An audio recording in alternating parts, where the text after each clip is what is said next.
mainstream businesses, and we need Congress to pass it right away. I'm grateful to the Senate and the House for moving so quickly. And I want to make it clear I'm prepared to hear ideas about how to make the American Rescue Plan better and cheaper. But we have to make clear who we're helping and who it would hurt.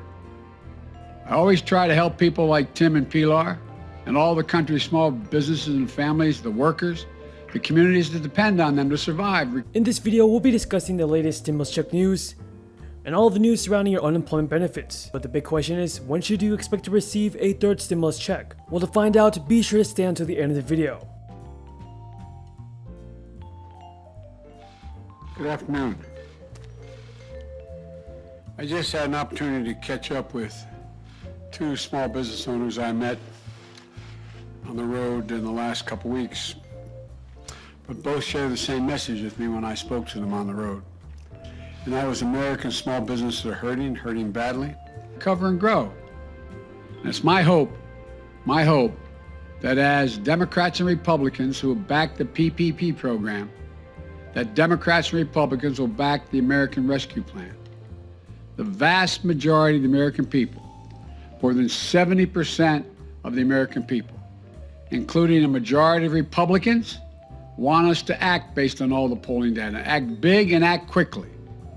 Major economists, left, right, and center, here and abroad, say we should focus on smart investments that can make jobs available and focus on the jobs and in the people, prevent long-term economic damage to our nation and to strengthen the economic competitiveness going forward. In fact, an analysis by Wall Street's firm Moody's estimates that if we pass my American Rescue Plan, the economy will create 7 million jobs this year. This year. We've also been in constant contact with the mayors and governors, county officials, members of Congress of both parties in every state. That includes a letter, I might add, from more than 400 mayors from big and small cities, Democrat and Republican. They agree we have to act and act now. They understand we're not going to get our economy back in shape and the millions of people back to work. I have been talking with the Ways and Means Committee and the staff trying to change an aspect of the proposed expanded child tax credit. The proposal that they've made would give less tax credit and less money to kids who are living in single-parent households. I think of that as a single-parent penalty, and I don't think it should exist. So I'm trying to get parity so that any child, no matter whether their parents are married or single, whether they're being cared for by a grandparent or another guardian, that child gets the same additional benefit so they can help have nutritious food, high-quality child care, and good housing. Fronts. Democrats remain hard at work preparing the desperately needed COVID relief bill, which is on track to go to the president's desk before the March 14th expiration of unemployment insurance benefits. And starting this evening, the Senate will continue the process of confirming President Biden's nominees with a vote on Linda Thomas Greenfield to serve as the next UN ambassador. Ms. Thomas Greenfield has spent 3 decades in the U.S. Foreign Service. She's exceptionally qualified, and that was reflected in the bipartisan support she received from the Foreign Relations Committee. If confirmed, she'll assume the role of UN ambassador at a time when the nations of the world must deepen their cooperation in the fight against COVID-19 and the fight against climate change, among other critical priorities. She will have no time to waste in rebuilding America's reputation and reasserting the first instrument of American power, diplomacy. I look forward to voting in favor of her nomination. After that, the Senate will immediately proceed to the nomination of Tom Vilsack to serve as Secretary of Agriculture.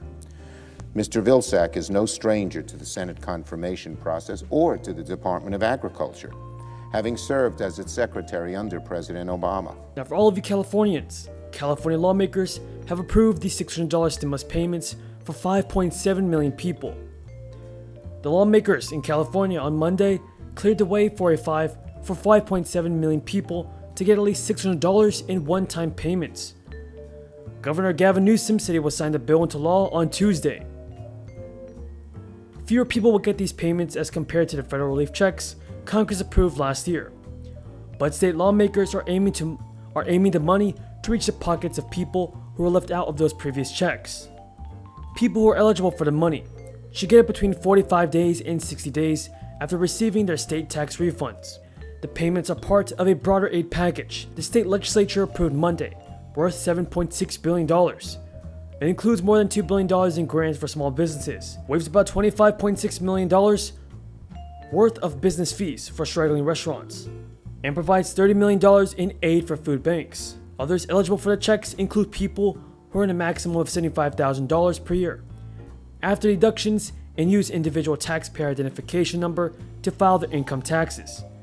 These are mostly people who don't have social security numbers, and many people were not eligible for the federal relief checks that Congress approved last year.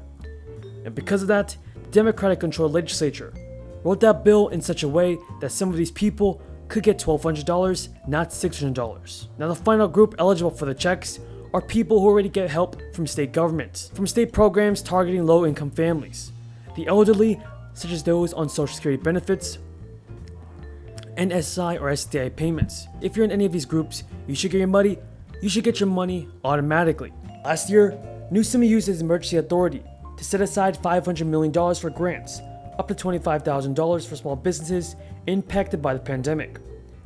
In the first round of funding, the state received more than 334,000 applications, totaling more than $4.4 billion in grants. On Monday, the legislature added another $2 billion to that program. Businesses that have between $1,000 and $2.5 million in revenue are eligible, and they must be open or at least have a plan to reopen when they are allowed. The unemployment news.